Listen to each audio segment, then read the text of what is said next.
High guys, आज बिहानको यो मर्निङमा हिँड्दैछु म र अहिले मर्निङमा हिँडेर एकछिन रनिङ पनि गर्दैछु।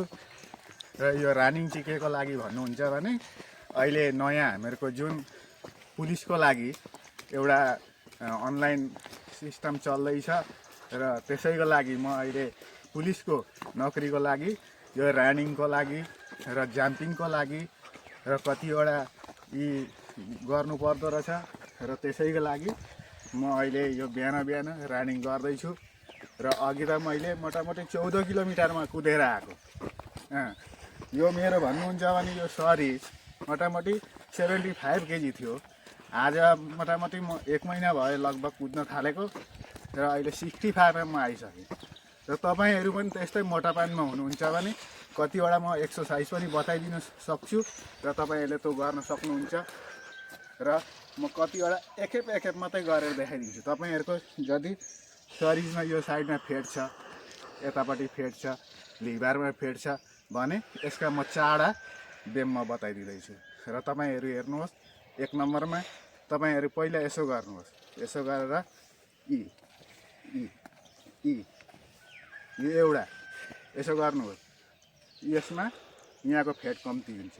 र अर्को तपाईँहरूको लागि म भनिदिँदैछु, यस्तो गर्नु, यस्तो गर्नु, यस्तो गर्नु, दोडा।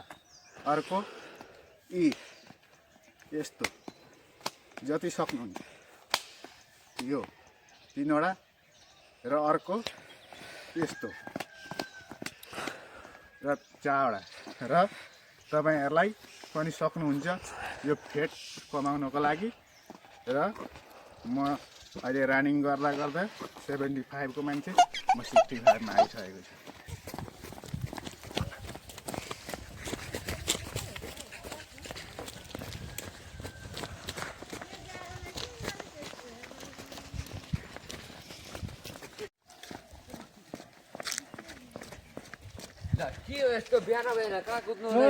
बिहान यहाँ म मर्निङ वकमा कुद्दैछु नि। उहाँ पुलिसको जागिर खोलिएको रहेछ, त्यसैको लागि बिहान म कुद्दैछु। तिमीहरू चाहिँ किन मर्न खोजेको यो बिहानै जाडामा? हेर त अब यस्तो जाडामा जाडो भएको छैन कि क्या? यस्तो बोडी सोडी देखाएर अब यस्तो सिस्टेकको मान्छेलाई कसरी जाडो हुन्छ?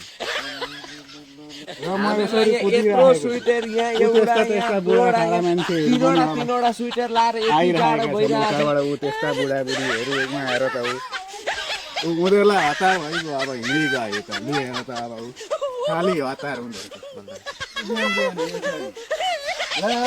लाजले मुख छोपेको। अब हेर त बिहानै अब बाटो हिँडिरहेका छन्। अहिले यिनीहरू सबै अब यहाँ कुदिरहेका छन् बिहान यो जाडोमा। यस्ता छन् अब उ त्यसरी मुख छोप्छन्। अनि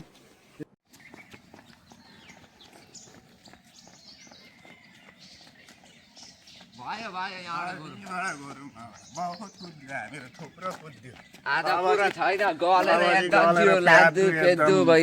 अघि अब 14 किलोमिटर कुद्यो, अहिले 3 किलोमिटर कुद्यो।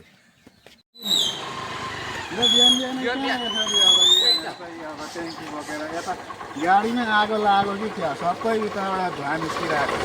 हामी अहिले पुलिसको चाकरीको लागि मर्निङ वक गरेर आउँदै मात्रै होइन। अहिले अब मेन कुरो के भने अलिकति चोरी यो गाडी बन्द गर्नु न। यो काम यो किन?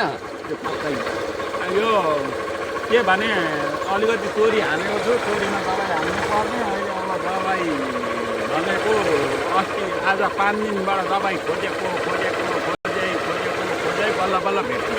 अनि ढुसे लागेर चोरी त सबै कुहियो। आएर त हिँड्यो त्यसै भनेको सुन्दैछ म त। त्यही ढुसे लागेर चोरी कुहियो भनेर दबाई दबाई सकेपछि अब दबाई हाल्न सबै चोरीको काम लाग्दैन। कुहिने जाति कुहियो, अब भएको जाति हुन्छ नि। कति बिघा हालेको छ त? 14 बिघा जति छ। थोरै त रहेन रहेछ त।